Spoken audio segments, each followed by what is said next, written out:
Hello, I am your host, Tracy Otsuka. Thank you so much for joining me here for episode number 251 of ADHD for Smartass Women. I hope you'll subscribe to this podcast and our newsletter over at tracyotsuka.com. You know, my purpose is always to show you who you are and then inspire you to be it. And in the thousands of ADHD women that I've had the privilege of meeting, I've never met a one that wasn't truly brilliant at something, not one. And so, of course, I am just delighted to introduce you to our guest today. We would say Alice Gendron. Gendron, you pronounce it. I've tried a couple times and I keep massacring it. It's okay. Alice Gendron. It's just so much prettier that way. Alice Gendron. Alice Gendron. Was Yeah, that even close? it's perfect. Oh, you're just being polite. Um, anyway, let me give you a little bio before we start. So, Alice currently lives in Bordeaux, France, and she spent most of her childhood doodling in class. After high school, she tried a lot of different things and finally settled on work as a freelance writer for websites and marketing agencies. But her struggles managing her workload were what led to her diagnoses at the age of 29 and her popular online platform, the Mini ADHD Coach, which has over 500,000 Instagram followers, as well as her brand new book of the same name, the Mini ADHD Coach. Elise's funny and relatable illustrations are loved around the world. Elise, welcome. And did I get all of that right?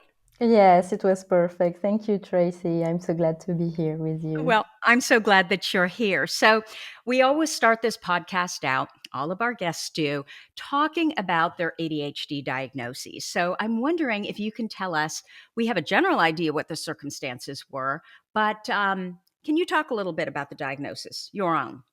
Yeah, actually, it's one of my favorite subjects to talk about. The moments right before and right after the diagnosis. I think it's so important to talk about this. So, yeah, so I was diagnosed. I was 29 when I got my diagnosis, and what led me to it was actually years of wondering what was wrong with me. Like most of ADHD women who are diagnosed later in life, just yeah, I couldn't figure out why I struggled so much with simple stuff, and why life, adulting especially, felt so incredibly difficult and challenging, and why I kept paying my taxes late, and these kind of things that really made me feel like I was yeah, not a good adult, I would say. And so, yeah, I would say that's the first yeah, my 20s were really complicated because of everything, all the challenges, work, and just making sure your place is not falling out, and you have something in your fridge every night when you go home, and just simple stuff, but really challenging things that when you have ADHD, and especially undiagnosed, when you don't really understand why you struggle so much, when people around you are just starting families, and having bigger and bigger jobs and responsibilities, and you are still struggling to just grocery shop, and make yourself something to eat every day. So I would say I often describe the thing that led to my diagnosis as an adulting burnout. I would say it's just everything was just too much, and I couldn't. Yeah, I really felt like I was really struggling to just keep doing the simple things in life, and so I was Can I? talking. Sorry, No, yeah. no. Can I ask you, Elise, though, despite the fact that you were struggling with a lot of the things around adulting, Mm. Um, did you always feel like there were certain areas that you were just really good at? They just came naturally to you and it was easy. Or had you not found that yet? I would say my parents did a really good job at making me a confident child and a confident young adult, I would say. So when I was younger, it was the case. I always felt like something were really easy for me. For example, I never really worked at school, but always managed to, yeah, to have acceptable grades, I would say. And but around my late 20s, this kind of really fade away because I think I was um, really struggling with my self-esteem because I was failing at so many things, over again, and starting new project and failing, and starting new things and failing, and so Were they the wrong projects in hindsight? I don't Or know. was it the lack of structure, versus in school and in the home? Yeah, yeah, it was definitely difficult, and also because I decided to become a freelancer because Mm. I really couldn't handle, the 9 to 5.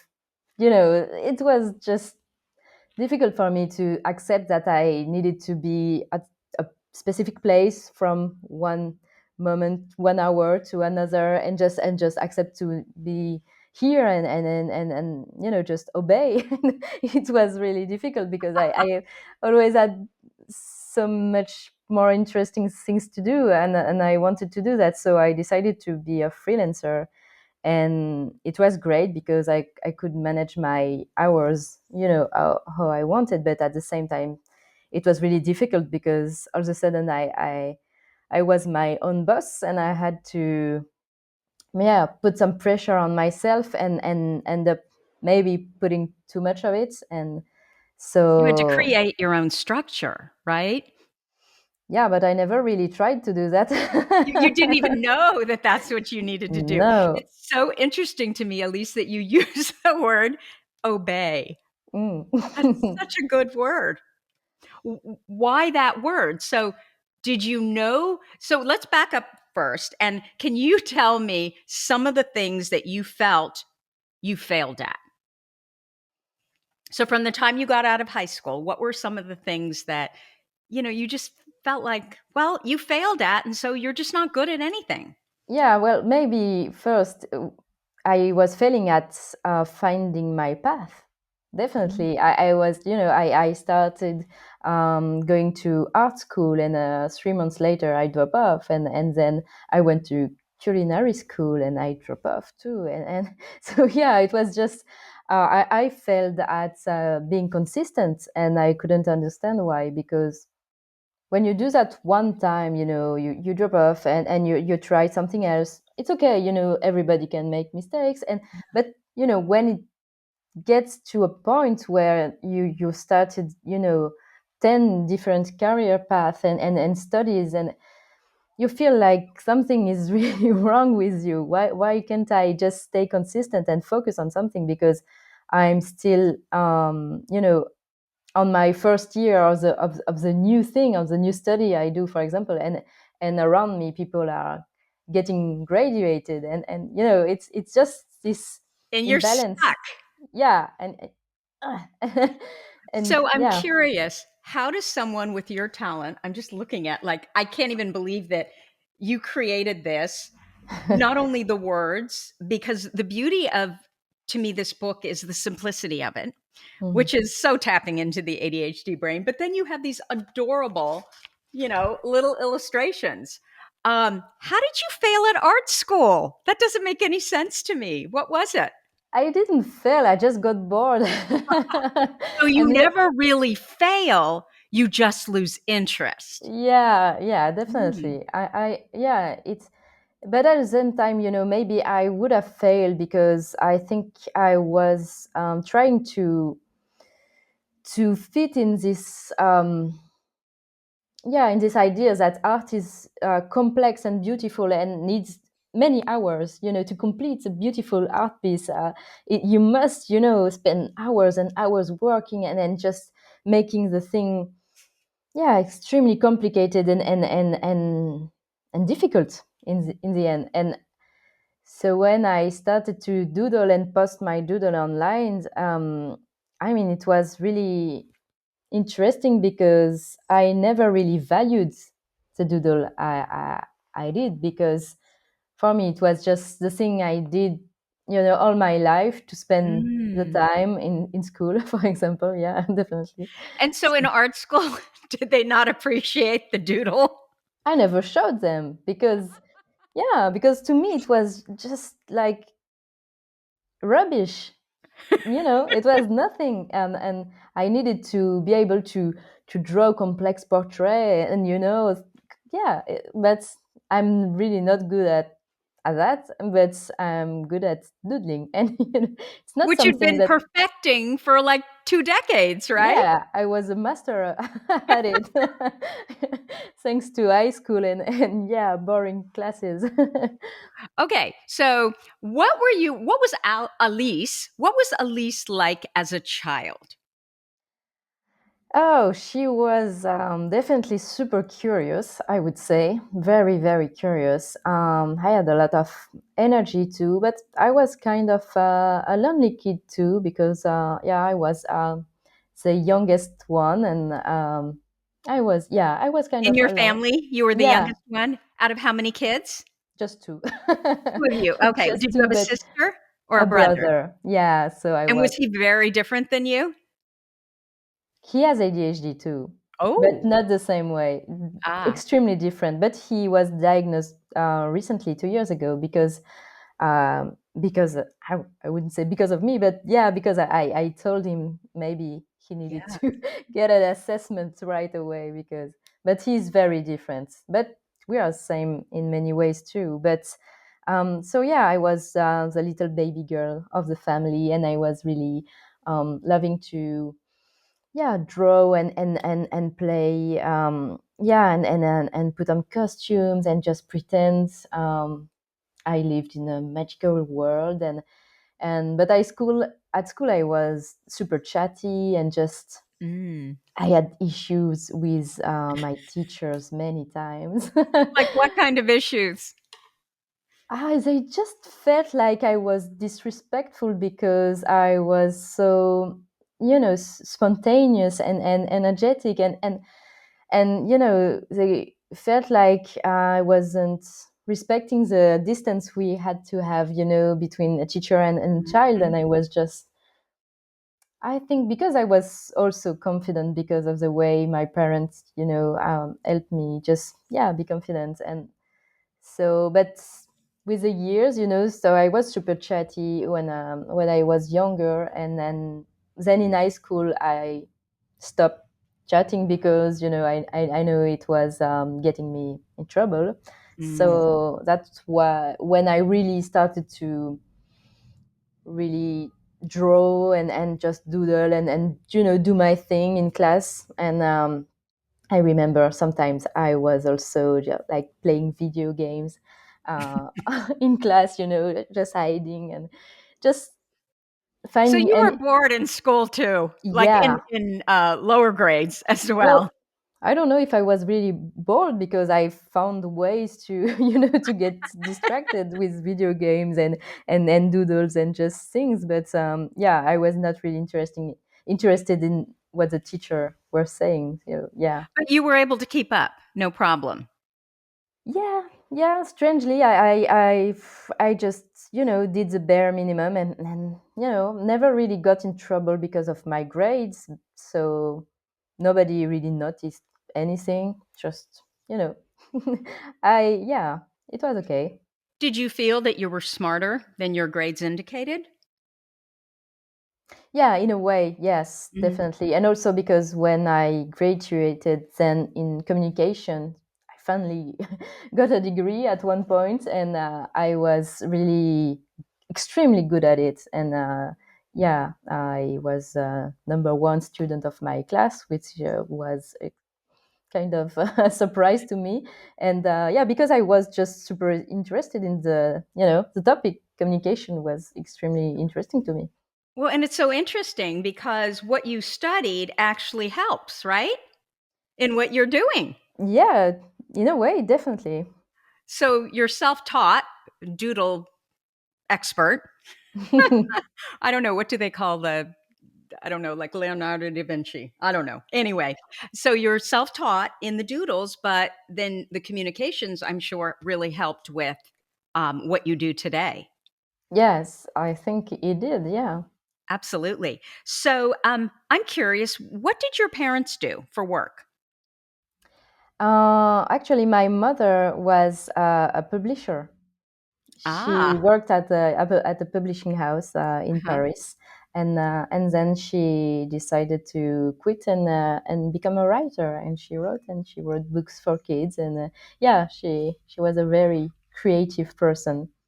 Okay. And my father is he's working for the government, so yeah, a very ADHD too. So do you think both parents are at least on the spectrum uh, somewhere? Well, my mother is no longer with us, so I couldn't Oh, tell, but I think she definitely was extremely inattentive, extremely daydreamy. She was really an artist. And my father, yeah, he has ADHD. He doesn't want to get an assessment because he's older and retired. He definitely don't yeah, feel the my need, but father. he likes to tell me anecdotes about how he got in trouble at work, losing super important papers and stuff like that, and really freaking out and panicking. And now he's like, oh my god, I can finally understand why I was just such a weirdo. So, yeah, it's really fun to see that. So your experience and I'm sure your research and your path really helped to shine a light on your whole family, right? Where they Yeah. start to understand, oh, this is why I think differently. Yes, it was extremely beneficial, and that's why I really started my Instagram account, because I felt like I was the first one to dig into this topic in my family and people around me, my friends and everyone, and I was feeling so angry in a way that. I had to do all these researches myself and go through the doubt and find someone who can assess me and you know go through the shame of wondering if I was just legitimate enough to ask for an assessment and everything, and all that. I just never wanted someone else to feel that again, and that's why I started to make content about ADHD. And as soon as I got my diagnosis, I also started to talk about it in my family a lot, because, and not just about ADHD, I just felt like we need to talk about mental health a lot. Everything. Yeah. Yeah, because, something just changed for me, and I just wanted everyone to feel like they could, they could be heard, and they could feel like they could just open up about this thing and feel safe, and just and I felt like someone had to start this conversation. And yeah, I really wanted to do Yeah. that. It makes sense. So before we leave the ADHD diagnoses, or just your childhood, frankly, I'd love to know. You said that your brother's ADHD shows up really differently than yours. How Hmm. so?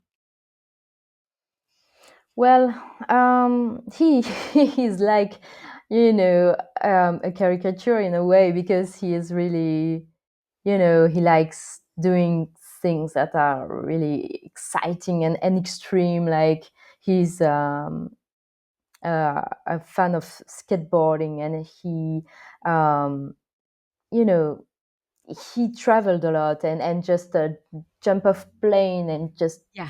jump off cliffs, and just, yeah, just typical ADHD guy, I would say.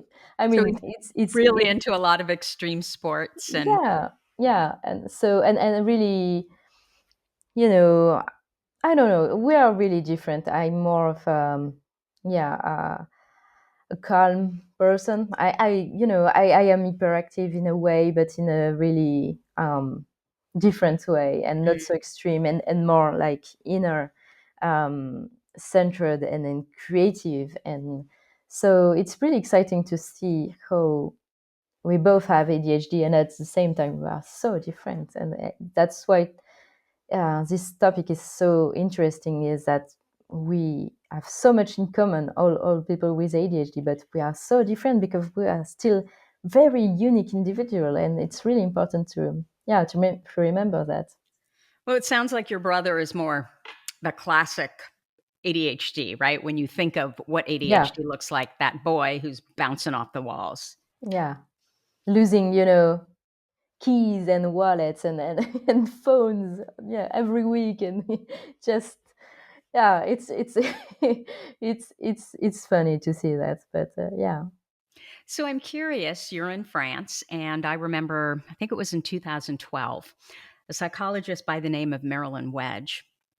She wrote an article, and I think it was titled Why French Kids Don't Have ADHD. And so basically, what she was trying to say is there's no such thing as ADHD. Um, and obviously she didn't believe in ADHD like it's a religion or something, right? And Yeah. so I remember doing research around that article because I had done a podcast episode on it. Um, and I think the upshot of it was ADHD was rarely diagnosed in France. Um, Yet what I discovered is people self-medicated more. Mm. So the fact that it wasn't diagnosed as a child came out in all different other ways, right? So I am curious, what is this? I mean, this was back in 2012, so over 10 years ago. Hmm. What's going on in France today? Is there still this idea that, oh, there's no such thing as ADHD, or is it slowly coming around? Yeah, it's getting better. Yeah, fortunately, because we really need a change here. But it's slowly getting better. But yeah, I think we yes, it's a cultural thing. I think we have really when you go to see a psychiatrist in France, most of the time it will be someone who is doing psychoanalysis, and really trying to make you talk, and make you talk about your past and your traumas and everything. But and it's really interesting. It's something that Mhm. has value. But they often really don't believe in ADHD. Um, it's really perceived in France as an American thing. And actually, I was just, Yeah. on the phone earlier today with my aunt, which she's a psychologist, and but she's older. So and I talked about her. I talked to her about my book, which was getting out in French yesterday. So very exciting. And she said something like, oh yeah, ADHD, like, yeah, this American thing. Yeah, it's from the US. And we We have this. manufactured it here. Yeah. And it's there is really this vision.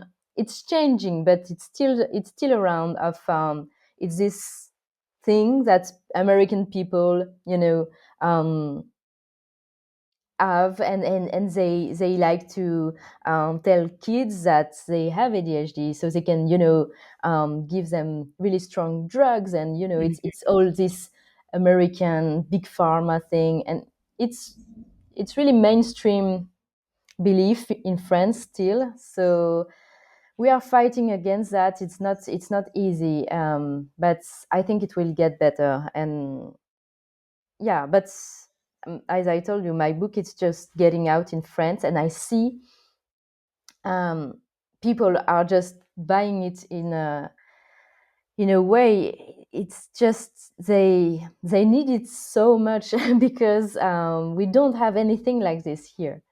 It's really, for example, my bookshop. In the biggest bookshop in my town in Bordeaux, they still label the category for the books for ADHD as just hyperactivity. It's the labels. It is, to find the books. It's just hyperactivity. The category is hyperactivity. So So there's yeah, no category of ADHD, no, is what you're saying. no. For them, it's just, It's, if you are looking for a book about ADHD, you will find it under the section hyperactivity. So yeah, okay, it's weird. And you know, it's a big bookstore, so yeah, it's That's super exciting, though, if there's nothing out there and you're leading the charge.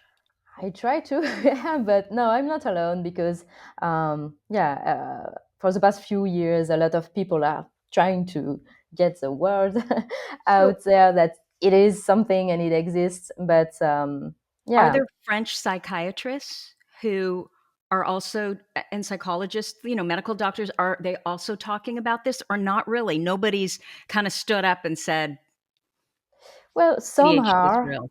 some are, but it's not as big as in the US still. Mhm. So yeah, and for example, we talked about my brother earlier, and you know he is really like the stereotype of ADHD, and he was diagnosed at 35, sorry. Wow. And because I told him about it, and you know, Yeah.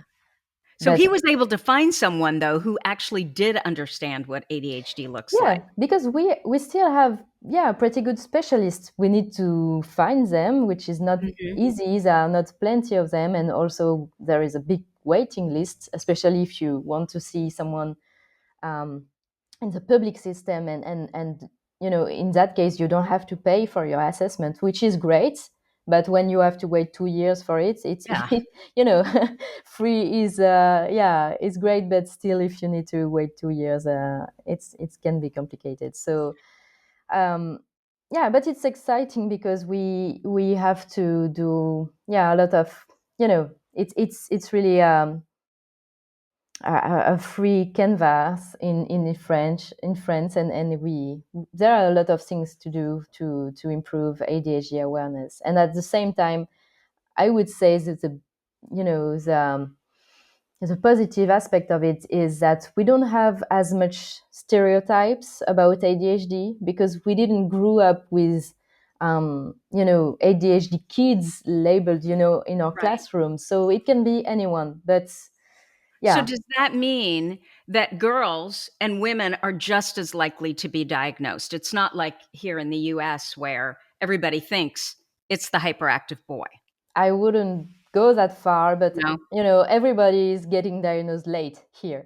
Ah, But no, kids are getting diagnosed too, and of course, boys are getting diagnosed much more. But I would say maybe it's more balanced. I don't know. I don't have, you know, numbers to, but in my perception, yeah, maybe. But we'll see in a few years how it goes. so if you get diagnosed in France, do they prescribe stimulant medication? Wow, that's a really complicated question here. It's a complete gray area. It's really complicated because basically, uh, like the medication is authorized on the French market for kids, but Mhm. not for adults, Hmm. not yet. So yeah, you can get it, but it's not like it's not really what your doctor should do if they follow the guidelines. Mhm. It's not illegal, but Mhm. you know, it's Yeah. really complicated. So So it's yeah, not easy. no, you have to have like a very good doctor that knows what he's doing and he's confident in prescribing you Mhm. this. Mhm. Because if you just go to any doctor and you start talking about stimulant medication like that, yeah, they would probably freak out a bit. Wow. So what do people do when they get diagnosed? Well, they start to understand themselves, yeah. Yeah.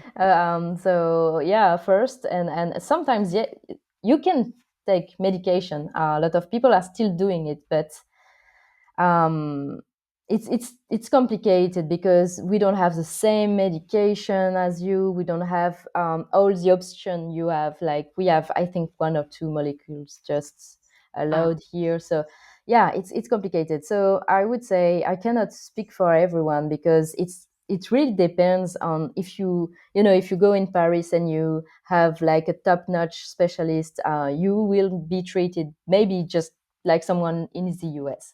But Mhm. if you live like in the countryside here and you just manage to have someone, barely understanding ADHD, but still trying to help you. Maybe you won't get medication, or you will have something, but you won't have options. So yeah, it's very complicated. So you exercise a lot, Yeah, right? and we drink wine. So Well, and that's I would, exactly what my point was, like the levels of alcohol use addiction mm, are much higher. And it's not just ADHD, right? It's a lot of other mental health yeah, challenges that are just kind of swept under the carpet. hmm, And yes, the interesting thing I remember in this podcast episode that I did was that, yes, there's this idea that, oh, there's no ADHD in France. But the fact of the matter is, ADHD has never been studied in France. So yeah, how can you say there's no ADHD, right? We just yeah, say, of nope, course. it's not here. No, So doesn't cross the board. exactly. That's a really, really, it's just a really interesting subject. I've Mm, been following it for a while because it's fascinating to me. Okay, so once you knew it was ADHD and mhm. you had the benefit of hindsight, um, what are some of the symptoms that you always wondered about, but now it's like, duh, that was my ADHD? Beyond just, jumping from thing to thing because you could never really. Let me back up and do another part to that question. So, you've now been doing this for how long with the doodling and the ADHD? 3 years now. 3 years. Is that the Mm, longest time you've ever done anything? yeah. What's the Yes. difference between this versus all of the other things that you tried? What have you learned about you? The difference, the first one I would say, is the instant feedback I got when I posted my first doodle on Instagram.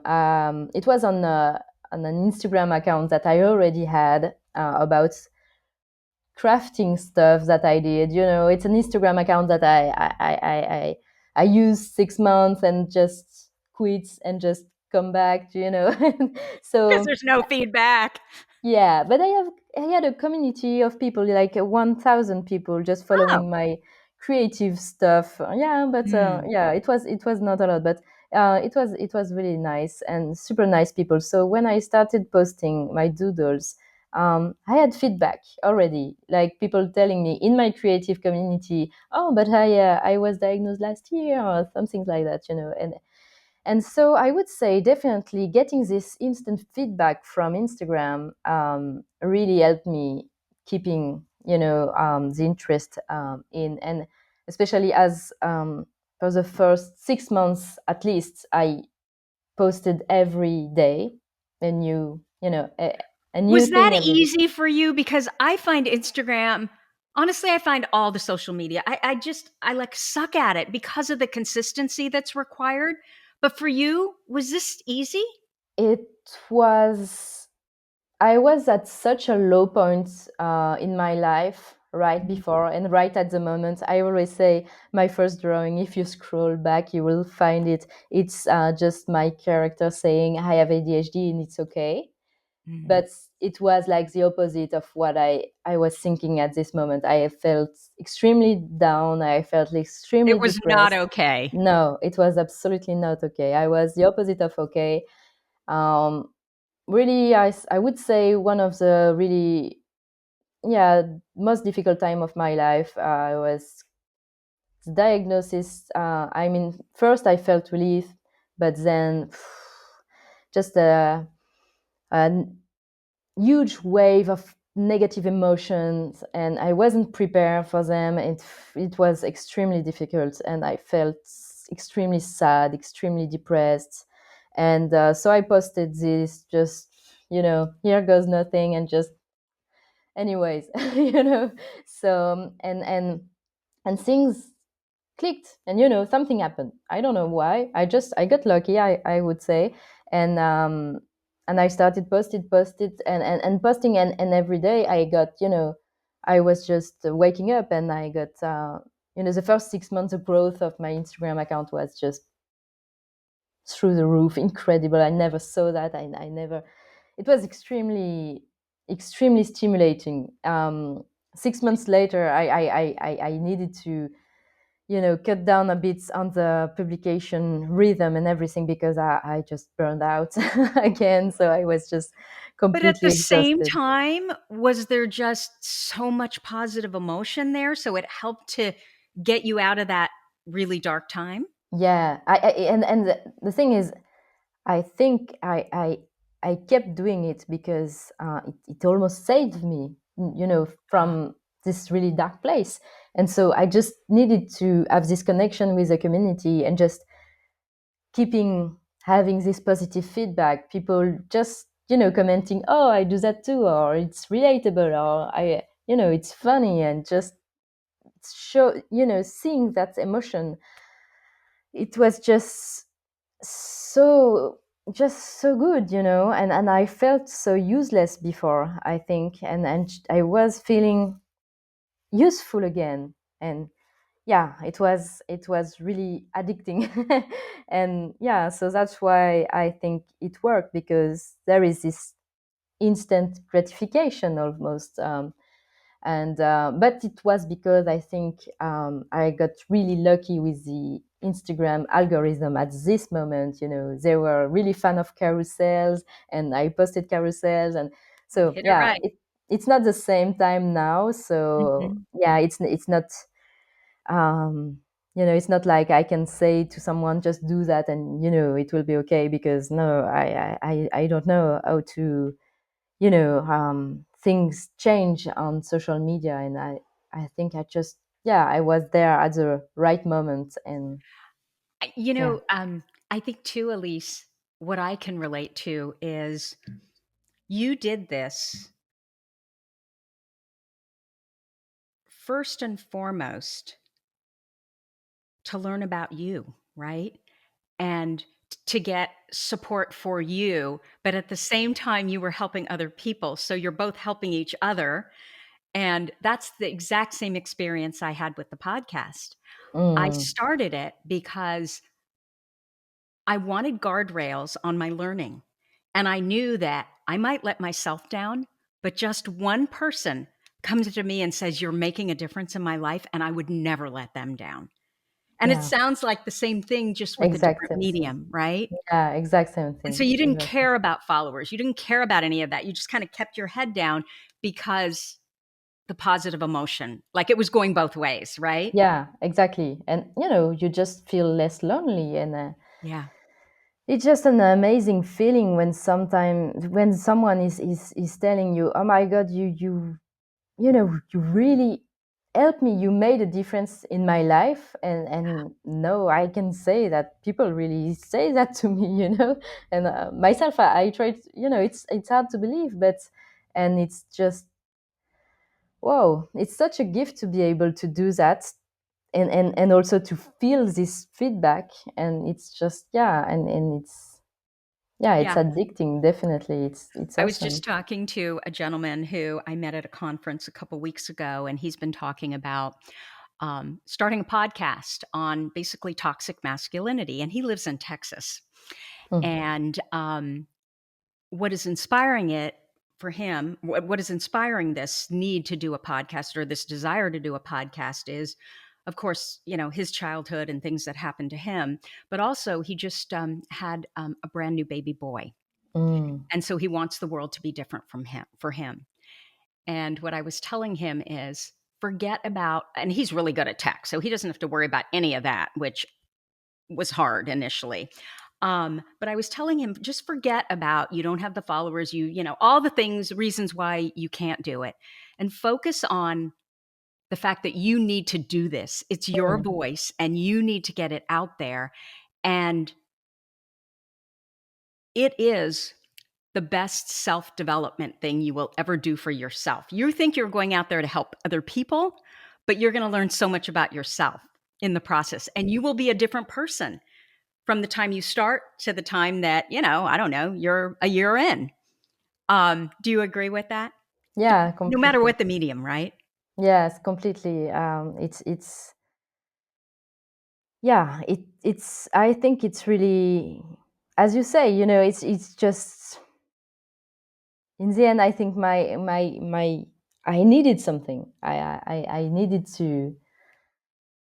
needed to find something to create something to just to feel something, and in the end, you have to put it in front of other people if you want it to exist, and it's extremely scary and terrifying. But at the same way, it's a bit selfish in the in you know but it's in the good way. I mean, it's really a selfish need to just share your voice, and it's so amazing to see that you can bring value to others, and especially as we people with ADHD, we struggle often with self-esteem, and I definitely do.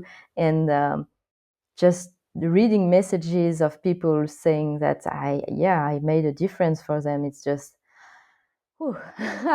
Sometimes I really need these messages. So you had a string of all of the things that you needed. Could it Mm, also be that you needed to lead something? Because I have this premise, just, we're pattern people, right?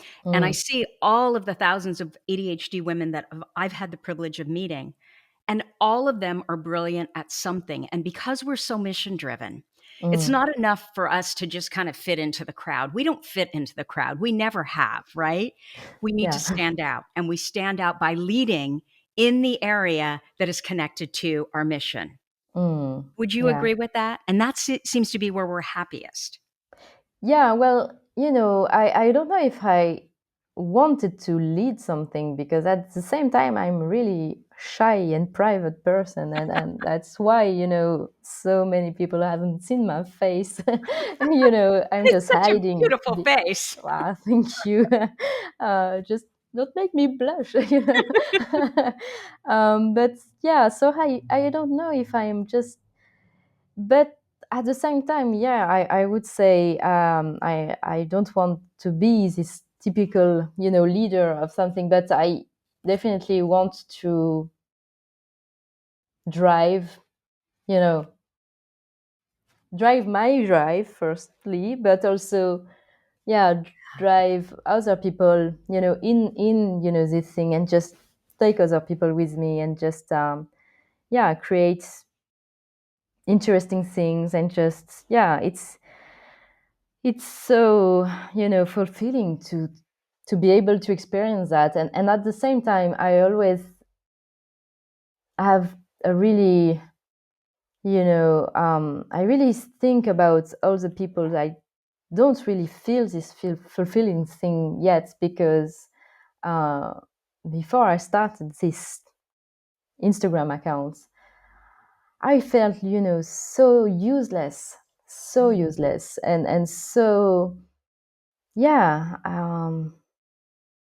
I don't know. I really didn't find my purpose, and it was extremely difficult to live with this weight on my shoulder, to feel that useless, and feel like I was failing at finding it too. I Yeah. was trying to find something, my thing, and I couldn't, and I tried and I couldn't, and I tried and I failed. And I think right before I started this, I was really not far from giving up completely, just saying, okay, maybe I just don't have something, I don't have something to bring to other people. I cannot bring value to other. I will live my life just, you know, like this, and I was depressed, and Yeah. and so, but I keep thinking about, yeah, these people who are in my comments, in my DMs, and telling me I am in a dark place because I feel useless. I feel like I'm not able to keep doing something. I'm unable to stay consistent, and I feel like a waste, just and and and yeah, and I know that I was lucky. I think I was lucky. I couldn't really explain how it worked, why I finally found, my path, and I feel better now, and yeah, I have a lot of empathy for, all those who are a bit What I would add, lost. though, and someone's going to get really angry when I say this, but we also make our own luck. So you decided to try this, right? Yeah. Yeah, And I all of a sudden it worked. And I keep coming back to your word obey. mm, And then the other side of that is lead. yeah. And when you're doing what you're doing with your Instagram account, you're not obeying anybody, right? You're doing what you want to do. Except for maybe when you wrote this book. I mean, that's what was so hard for me about writing a book is, you have publishers and acquiring editors and editors. And I mean, it's been Yeah. decades since someone told me what to do, right? Yes. Yes, I can agree on that, And thank definitely. God they're there because they've Yeah. done this before. They know how to do it. But still, like, I could just feel myself like doing this. Yeah, yeah, me too. Especially when, you've been doing something like I do, like just doodling around and just nobody is really telling me, oh, this doodle is not right. you know, my doodles are right because they are doodles, they cannot really People be. love my doodles, right? Yeah, I How do you think. know they're not right?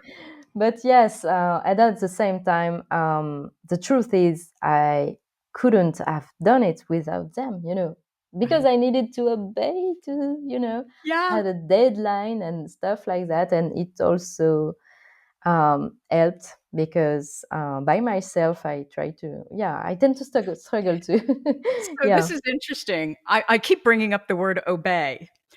I could not self publish a book because I would not obey, right? I mean, Mm, it would be all up to me.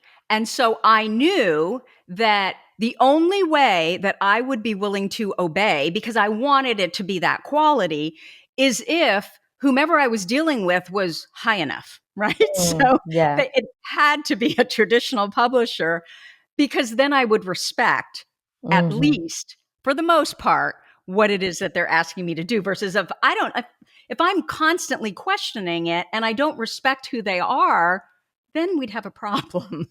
Yeah, I can definitely relate to that. Actually, I self-published a workbook. I have Mhm. my pre-diagnosis workbook, which is really something that I made quite early on my Instagram journey, because I was so passionate about, this pre-diagnosis moment when you are just full of doubt. And Mhm. it was really a nightmare for me. I lived like years and months and weeks before my assessment, just doubting every moment of my life. Like, do I have ADHD? Is this ADHD? Is this a Yeah. symptom? No, of course, no, you don't have ADHD. You're just lazy. Just, just grow up and just, in this Yeah. madness in my head.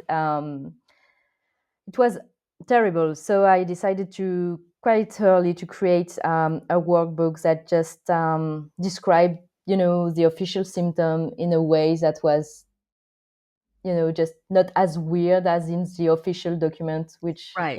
are just, It's not like the DSM-5, which means yeah, it's completely weird stuff, like uh-huh. Well, really and it difficult. doesn't certainly if you're a grown woman, it doesn't Yeah, apply. Sits no, quietly and plays, by herself. yeah, no, it's Doesn't super make weird. sense. But if you tell me, oh, she goes on vacation and she can't sit still, right? She can't Yeah, just sit by the pool like everybody else or the beach. No, yeah. we're always organizing. My kids and my family are just like, so we have a rule. Okay, I'll sit there for 2 days, but for every 2 days, sort of, I get to plan something that we do. That's like we go out and we explore and it's something different. That's smart. So, why did you write this book, So the book, the mini yeah. AD, this book? Um, yeah, I think I really wanted to, because people kept, sending me messages and asking me, oh, did you cover this topic? And on Instagram, it's hard to find, Yeah, a post. Really, there is no search bar. So I created my website where everything you can find everything too. But and it's um, organized. I didn't see that. So all the posts are organized according to categories on your website, or is it Yeah, just well, you can find definitely different categories and different topics, and also you can search. So that's convenient. And but I really wanted to. I saw that people really liked the experience of you know, scrolling through my post on Instagram, and I think, we still need tangible objects, even if we are living in a really Yeah. digital world.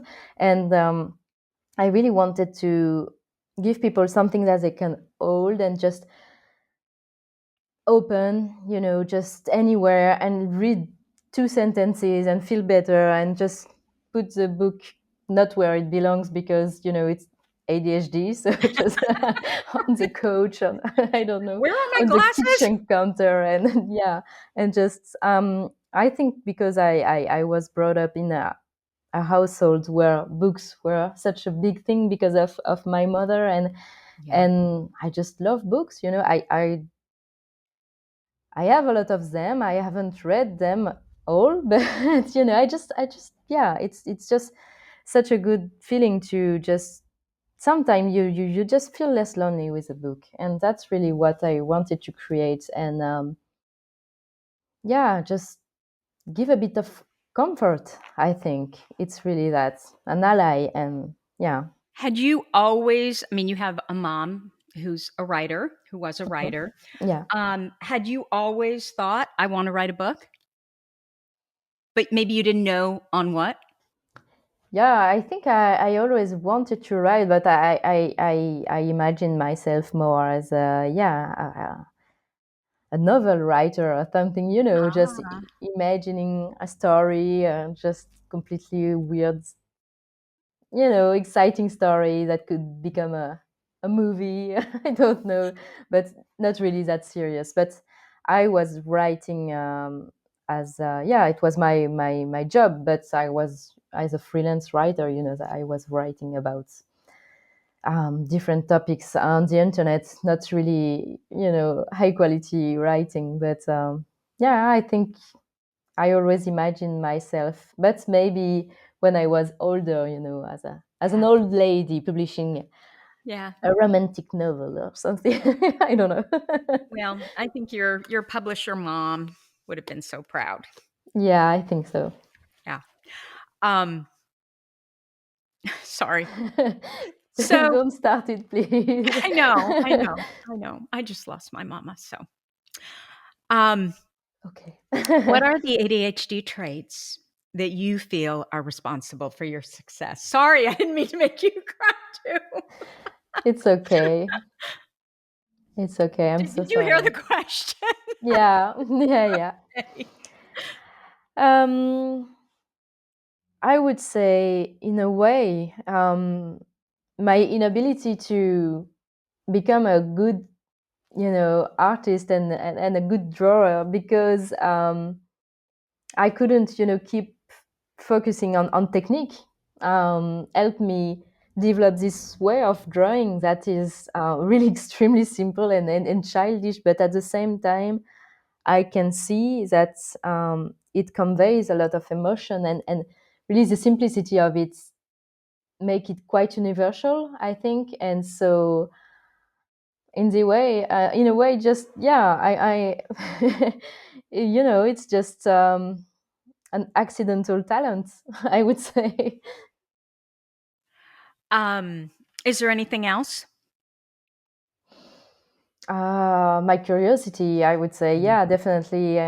We are driven by novelty and dopamine, and exciting things, and just and of course, yeah, it plays a big role in a big role in just being able to make connections where other people might not do them, and what I really like to do is show how ADHD is impacting our everyday life, even in weird things like putting, yeah, the way we put on makeup.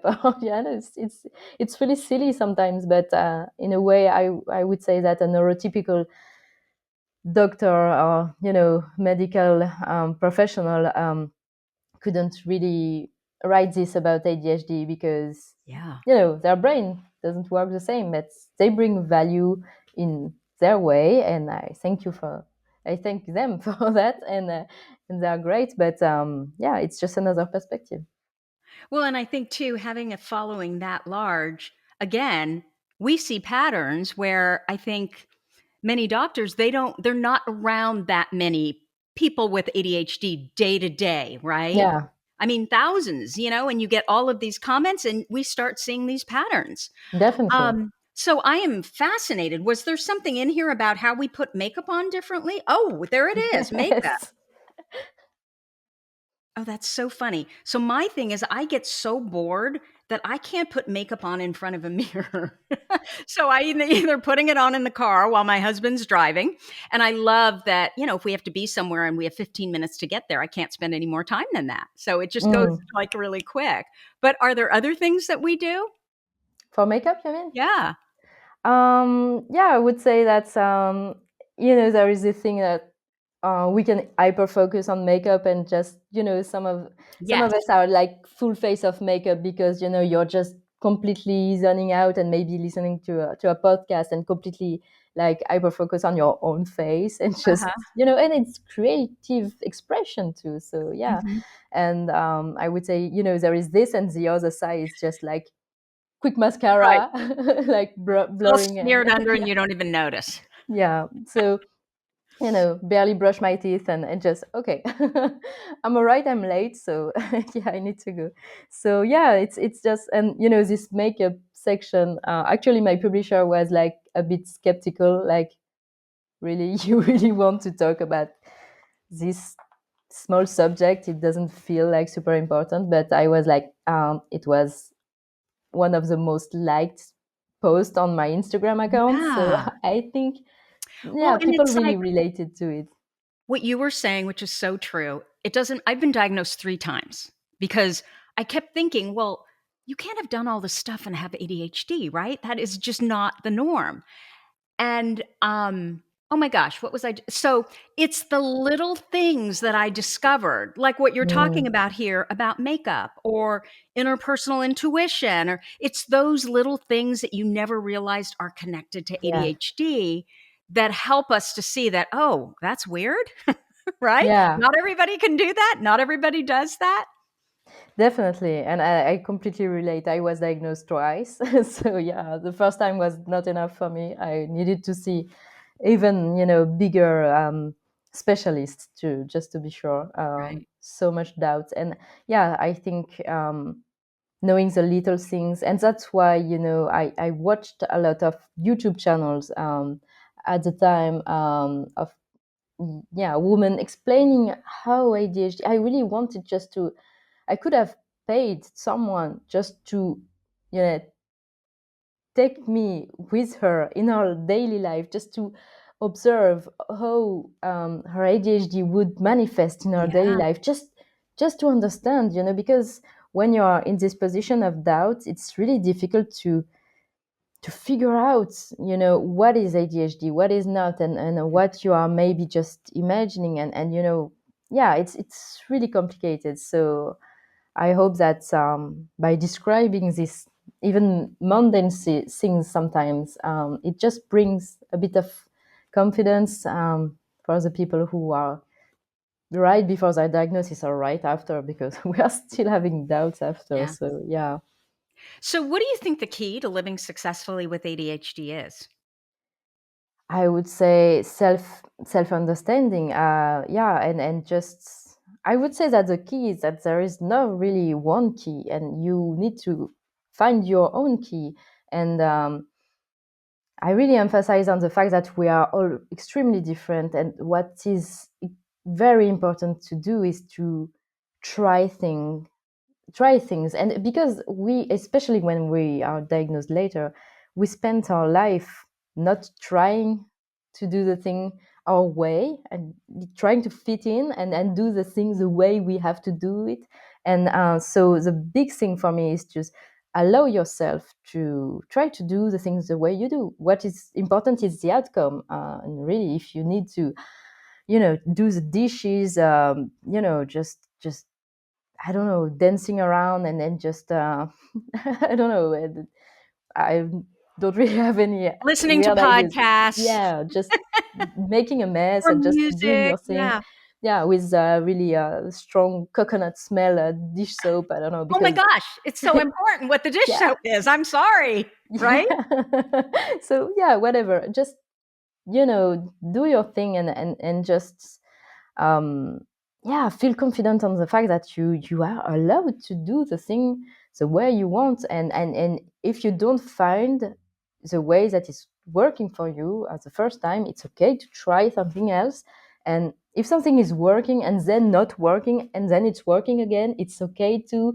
I mean, we are not robots, so just yeah, just and I think the only way to achieve that is just to really develop this self awareness and Yes. this relationship to ourselves, and being able to assess our needs, assess how we feel, how we do, and just constantly just iterate on this thing, and trial and error. And yeah, so there is really not one key, but yeah. No, I couldn't agree more. So, Elise, where can people find you if they want to know more about you and what you do? They want to buy your book. Where do they go for all of this? So they can find me on Instagram, of course, the Mini ADHD Coach in English, and on my website, miniadhdcoach.com. And yeah, there is a lot of things there, a lot of articles about ADHD, and my book there, my pre-diagnosis workbook too, and also we have a section about diagnosis journeys interview, where people are explaining how they came to their diagnosis, and what made really the question you asked me, what was a sign where there were kids and everything. And so I think it's really nice to be able to read these interviews, and just feel like you're not alone when you are wondering if you could have ADHD, or when you are just diagnosed. So yeah. That's wonderful. So, just so everyone's clear, the Instagram is the underscore mini underscore ADHD underscore coach, Yeah. right? And so, if they go to Instagram, they will find the links for everything else, including the book there. Yes. Elise, thank you so much for spending time with us here today. Thank you, Tracy. Absolutely. So that's what I have for you for this week. If you like this episode with Elise, please let us know by leaving a review. Our goal is to change the conversation around ADHD, helping as many women as we possibly can learn how their ADHD brains work so that they too may discover their amazing strengths, just like Elise, the Doodle Queen. And of course, your reviews really help in that regard. As always, you're listening to ADHD for Smartass Women. Come join me over at tracyotsuka.com. Thank you so much for listening, and I'll see you here next week.